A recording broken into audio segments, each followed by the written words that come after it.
Good morning. ঘড়িতে এখন সময় 6টা বেজে 48 মিনিট। আর আজকের জার্নির ভিডিওটা শুরু করছি ব্যান্ডেল স্টেশন থেকে। আর আজকের গন্তব্য হলো ডোমজুর স্টেশন। তাই এই 6:50-এর ব্যান্ডেল হাওড়া লোকালে করে যাব হাওড়া স্টেশন। হাওড়া থেকে 8:40-এ আমাদের ট্রেন। তো চলুন দেখতে থাকুন পুরো ভিডিও।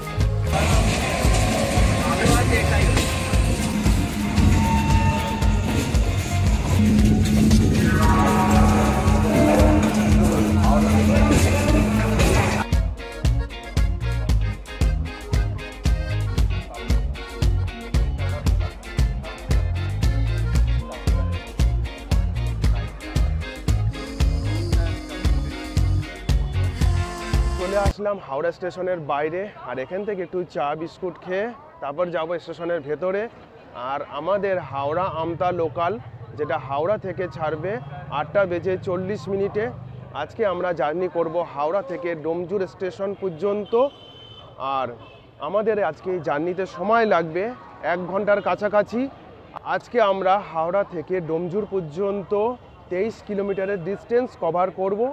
আর আমাদের মাঝে আসবে 10খানা হল স্টেশন। তাহলে চলুন, এখন ঘড়িতে সময় হয়েছে 8:15। হাতে অনেক সময় আছে। আমি একটু চা আর বিস্কুট খেয়ে যাই স্টেশনের ভেতরে। জার্নিটার সঙ্গে থাকুন, সাথে থাকুন। ঘড়িতে সময় হয়েছে 8:36। এখনও অবধি বোর্ডে হাওড়া আমতা লোকালের কোনো ঠিকানাই নেই, কখন দেবে কিছু জানা যায়নি। ঘড়িতে সময় 8:47 আর ট্রেন দিয়েছে 15 নম্বর প্ল্যাটফর্মে। মানে ভোগান্তির শেষ নেই, কোনো সময় ট্রেন আগে দেবে না। এখন এই ভিড় ঠেলে যাও, পাবো কিনা সন্দেহ। তাহলে অবশেষে 15 নম্বরে গাড়ি আমাদের দাঁড়িয়ে, ট্রেন পেয়ে গেছি। এইবারে কটায় ছাড়ে জানাচ্ছি আপনাদেরকে।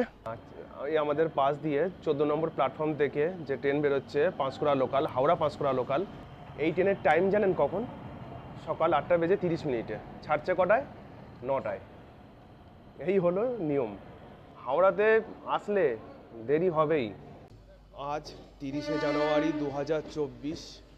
আজ জার্নি করছি সকাল 8:40 হাওড়া আমতা লোকালে করে ডোমজুর স্টেশন পর্যন্ত।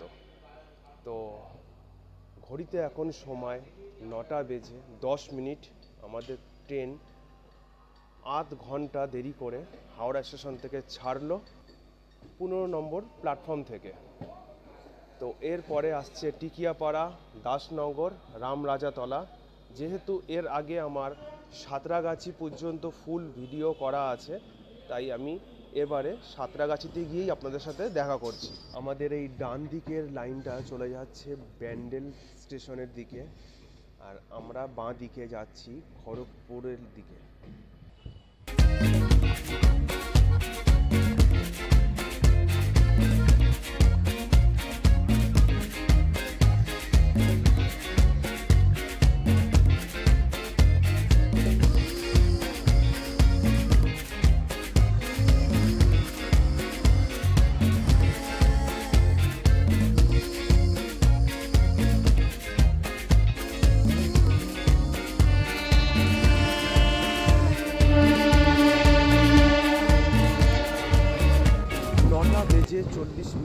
আমাদের গাড়ি সাঁতরাগাছি স্টেশন এসে পৌঁছালো।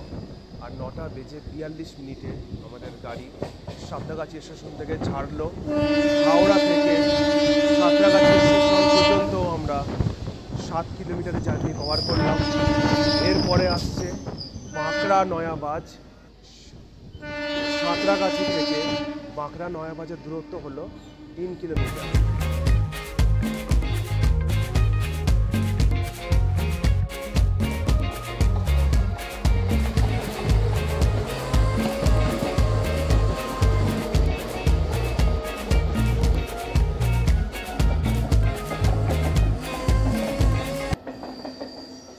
যাচ্ছে মেদিনীপুর স্টেশন। আর আমাদের লাইন এই সাঁতরাগাছি থেকে ভাগ হয়ে গেল, ওই লাইনটা চলে গেল মেদিনীপুর খড়গপুরের দিকে, আর আমরা যাচ্ছি আমতা স্টেশনের দিকে।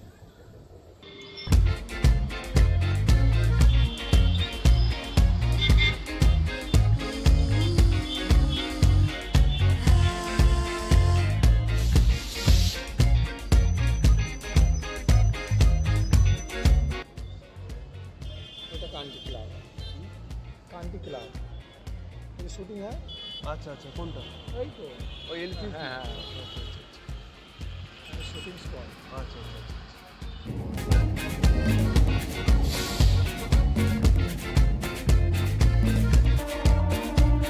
বাঁকড়া নয়াবাজ স্টেশন ছেড়ে আমাদের গাড়ি এগোচ্ছে কোনা স্টেশনের দিকে।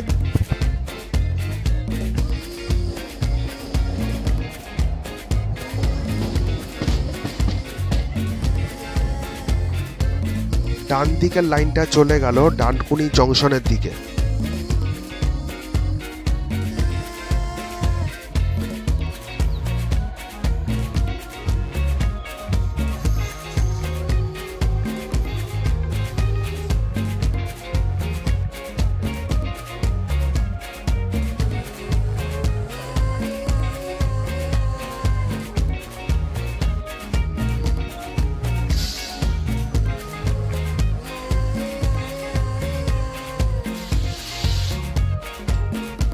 গাড়ি কোনা স্টেশন থেকে ছাড়লো 10টা বেজে 8 মিনিটে, আর কোনা স্টেশনের আসা কথা ছিল 9টা বেজে 21 মিনিটে। কতক্ষণের লেট বুঝতেই পাচ্ছেন। আর আমরা হাওড়া থেকে কোনা স্টেশন পর্যন্ত 13 কিলোমিটারের জার্নি ডিস্টেন্স কভার করলাম। আর এরপরে আসছে ডানসি। কোনা থেকে ডানসি স্টেশনের দূরত্ব হলো 4 কিলোমিটার। এই স্টেশনটা অনেকটাই দূরে। কোনা এক্সপ্রেস হয়ে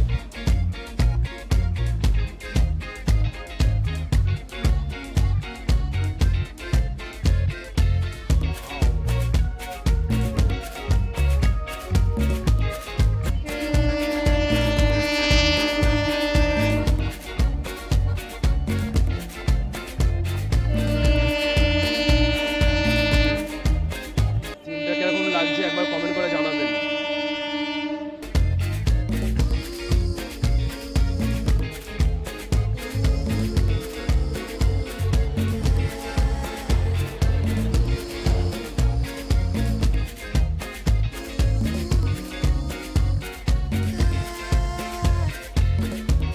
আগের জার্নিতে বারুইপাড়া পর্যন্ত জার্নি করলাম শিয়ালদা থেকে, আর ওই জার্নিতেও এসেছিল বেলঘরিয়া এক্সপ্রেস হয়ে। আমরা বেলঘরিয়া এক্সপ্রেস হয়ে পাশ দিয়ে জার্নি করছি। আর আজকের জার্নিতেও দুর্ধর্ষ সিন কেমন লাগলো অবশ্যই কমেন্ট করে জানাবেন। কোনা এক্সপ্রেস হয়ে পাশ থেকে আজকে আমরা জার্নি করলাম। ডানসি স্টেশন ছাড়লো আমাদের গাড়ি। ঘড়িতে এখন সময় 10টা বেজে 14 মিনিট।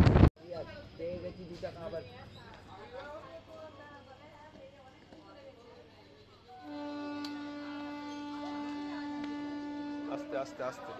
বাবা কি হবে নাম চলছে কেন? আরে সঙ্গে সঙ্গে হর্ন মেরে দিল। হ্যাঁ, ও গাড়ি দাঁড়াচ্ছে না, বেশিক্ষণ লেট করে গাড়ি একদম স্টেশনে দাঁড়াতেই চাইছে না। লেট করেছে, তার উপরে গাড়ি দাঁড়াচ্ছে না। ঝালুয়ার বের স্টেশন ছাড়লো আমাদের গাড়ি 10টা বেজে 17 মিনিট ঘড়িতে টাইম। আর হাওড়া থেকে আমরা 17 কিলোমিটারের ডিস্টেন্স কভার করলাম। এরপরে কি আসছে গো? হ্যাঁ, এরপরে স্টেশন মাকড়দহ।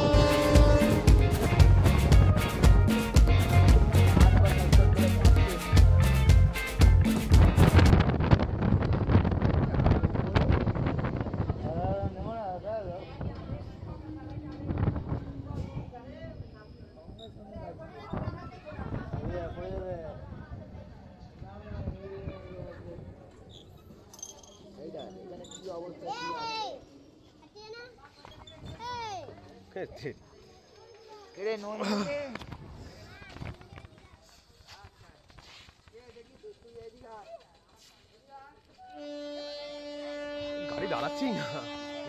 মাকড়দহ স্টেশন ছাড়লো আমাদের গাড়ি, আর গাড়ি তো দাঁড়াচ্ছেই না। আমি যে গাড়ি স্টেশনে ঢুকছে সেটা বলবো, সেটাই বলতে পারছি না। গাড়ি আসছে, গাড়ি ছাড়ছে, লেটটাকে কভার করছে। দেখুন কত সুন্দর জায়গা, পাশেই রয়েছে মাঠ বড়। তো যাই হোক, হাওড়া থেকে আমরা 20 কিলোমিটারের ডিস্টেন্স কভার করলাম। এরপরে আসছে ডোমজুর রোড, তারপরে আসছে সে সময় ভালোই ভিড় রয়েছে,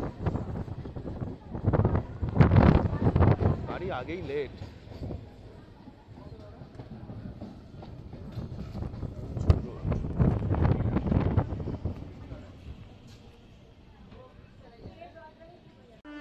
ঘড়িতে সময় এখন 10:21। ডোমজুর রোড স্টেশন ছাড়লো আর আমরা হাওড়া থেকে 22 কিলোমিটারের দূরত্ব কভার করলাম। এরপরে আসছে ডোমজুর,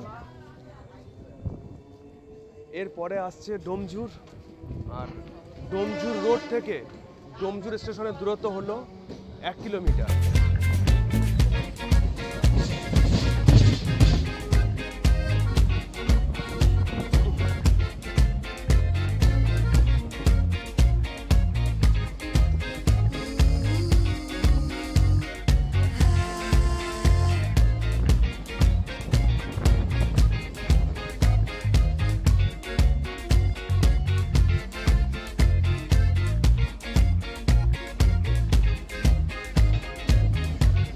হাওড়া থেকে 23 কিলোমিটারের ডিস্টেন্স কভার করে এসে পৌঁছালাম ডোমজুর স্টেশনে। আর ঘড়িতে এখন সময় 10:26। আর বাঁকড়া নয়াবাস থেকে আমরা বাঁকড়া নয়াবাস থেকে সিঙ্গেল লাইনেই চলছিলাম। এখন এই ডোমজুর স্টেশনে এসে দেখি ডবল লাইন, হয়তো ক্রসিংয়ের জন্য এটা করা হয়েছে। আর ডোমজুর থেকে ধুলাগড় যাওয়া খুবই সুবিধা। ধুলাগড় একটা বড় ইন্ডাস্ট্রিয়াল জায়গা, ধুলাগড় যাওয়া খুবই সুবিধা। এই আমার পেছনেই, হয়তো দেখতে পাচ্ছেন কিনা জানি না, পেছনেই বাইপাস রয়েছে, এই পেছনটাতেই বাইপাস রয়েছে, ধুলাগড় বাইপাস। আমি দেখাচ্ছি একটু পরে, গিয়ে বাইরে যাচ্ছি, গিয়ে দেখাচ্ছি।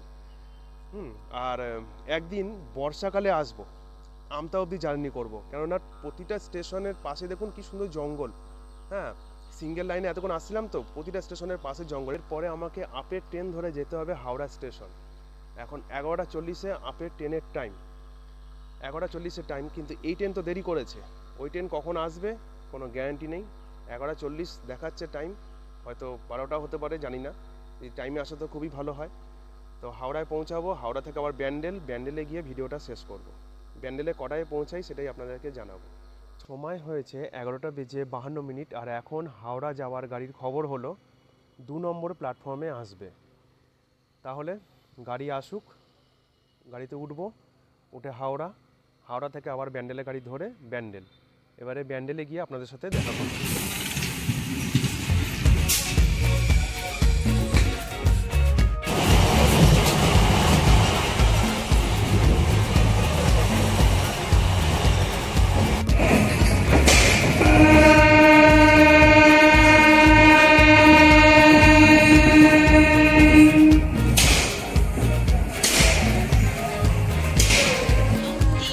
চলে আসলাম ব্যান্ডেল স্টেশনে আর ঘড়িতে এখন সময় 2:45। আমাদের গাড়ি আমতা হাওড়া লোকাল ডোমজুর স্টেশন থেকে ছাড়লো 12:15-তে। 12টার সময় গাড়ি এসে পৌঁছালো, আর ক্রসিং ছিল, 15 মিনিট লেট করলো। সেই গাড়ি এসে পৌঁছালো হাওড়ায় 1:25। আবার 1:33 হাওড়া থেকে হাওড়া ব্যান্ডেল লোকাল ধরে এই আসলাম ব্যান্ডেল স্টেশনে। তো আজকের ভিডিও আমার এই পর্যন্তই। ভিডিওটা এত পর্যন্ত দেখে কেমন লাগলো অবশ্যই কমেন্ট করে জানাবেন। ভিডিওটা ভালো লেগে থাকলে একটা লাইক করে দেবেন। সবাই ভালো থাকবেন, সাথে থাকবেন, সুস্থ থাকবেন, আর চ্যানেলটাকে সাবস্ক্রাইব করে সাথে থাকবেন।